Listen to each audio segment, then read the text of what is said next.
Bonjour à tous, ça faisait un petit moment que je n'étais pas venue par ici et je suis vraiment ravie de vous retrouver. On approche de la nouvelle lune du 25 juin, une nouvelle lune en Cancer, donc autant vous dire que c'est une lune d'émotion, de douceur, de retour à vous-même et à votre foyer. J'avais envie de vous partager tout ce que vous pouvez faire pendant cette période, que vous soyez sorcière confirmée ou débutante. Alors installez-vous avec moi, on va parler d'intention, de chèques d'abondance, de rituels doux, de purification et surtout de reconnexion à vous-même. La nouvelle lune, c'est ce moment dans le mois où la lune n'est plus visible dans le ciel et pourtant c'est là que tout commence pour les sorcières. Elles vont d'abord nettoyer et purifier leur foyer pour repartir sur de nouvelles bases. Prenez donc un moment pour faire un petit tri chez vous. Pas forcément un grand ménage, mais un petit coin, un tiroir, pourquoi pas votre sac à main. Allumez un bâton de fumigation de romarin ou une feuille de laurier. Ouvrez toutes les portes de placards, de tiroirs. Partez de la pièce du fond de votre maison en vous dirigeant vers l'entrée. Insistez sur le coin des pièces, les encadrements de portes et de fenêtres, car ils sont des portails énergétiques. Ce n'est qu'une fois la fumigation terminée que vous pourrez ouvrir en grand vos fenêtres et laisser filer les énergies stagnantes, celles qui n'ont plus de place chez vous.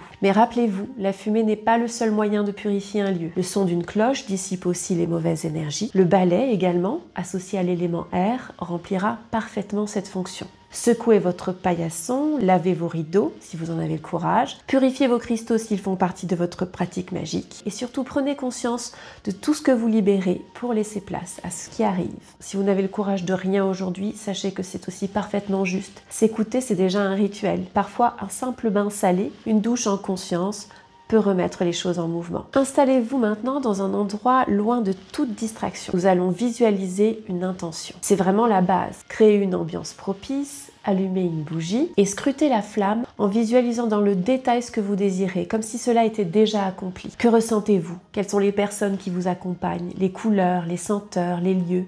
Chaque détail a son importance. Vous pouvez maintenant écrire cette intention pour la matérialiser sur une feuille de papier ou une feuille de laurier. Si vous souhaitez amplifier leur puissance, posez votre intention sur un petit miroir. Le miroir en magie est un amplificateur, il reflète, il projette, il double les énergies que vous émettez. Vous pouvez également déposer votre intention dans une coquille d'oiseau qui symbolise la fertilité et le renouveau. Ajoutez quelques grains de riz pour l'abondance et la bénédiction et votre intention magique se retrouve soutenue par ces ingrédients. Conservez ce rituel sur votre autel et jetez-y un coup d'œil de temps en temps pour réactiver l'émotion. À la nouvelle lune suivante, vous pourrez brûler votre intention. Un rituel que je ne manque jamais est celui du chèque d'abondance.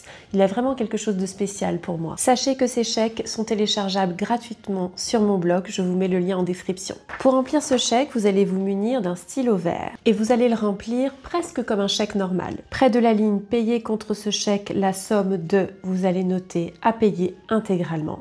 L'encadré de la somme à droite, vous allez noter abondance positive. Pour la date, ici et maintenant, fait à merci à l'univers plus votre lieu de résidence. L'ordre, vous mettez votre nom, votre prénom. La signature est pré-remplie, la loi de l'abondance. Ça va donner ça une fois qu'il est rempli. Moi, j'aime le déposer dans une petite boîte, mais vous pouvez aussi le garder sur votre autel, par exemple. Je le mets dans la boîte. Je dépose également un bâton de cannelle. Vous pouvez y mettre aussi les cendres de vos anciens rituels, des cristaux. On referme la boîte et on le garde bien au chaud jusqu'à la nouvelle lune suivante. À la nouvelle lune suivante, vous pourrez rédiger un nouveau chèque d'abondance et brûler l'ancien. Évidemment, avec gratitude et reconnaissance.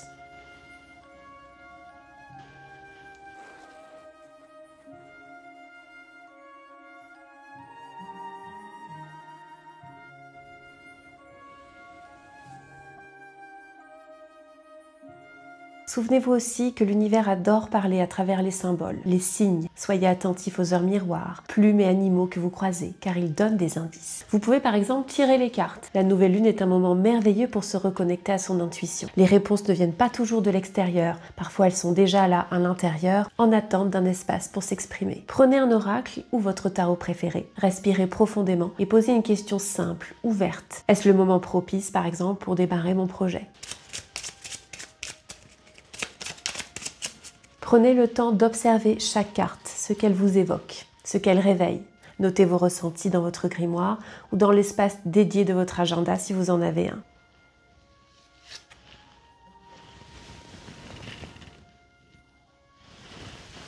Si vous n'avez pas d'oracle ou de tarot sous la main, ouvrez un livre au hasard, pourquoi pas votre grimoire, et lisez la première phrase où tombe votre doigt. Le moment d'écouter votre voix intérieure. Et j'en profite d'ailleurs pour partager une nouvelle qui me tient énormément à cœur. Mon nouveau grimoire est sorti en octobre dernier. Il a été en rupture de stock très rapidement. Il a mis du temps à revenir. J'étais vraiment impatiente moi-même de l'avoir entre les mains parce que je ne l'ai pas eu tout de suite. J'y ai recensé tous mes sortilèges préférés qui sont donc classés par catégorie. La protection personnelle, du foyer, les sortilèges d'abondance, d'intuition, d'amour de soi.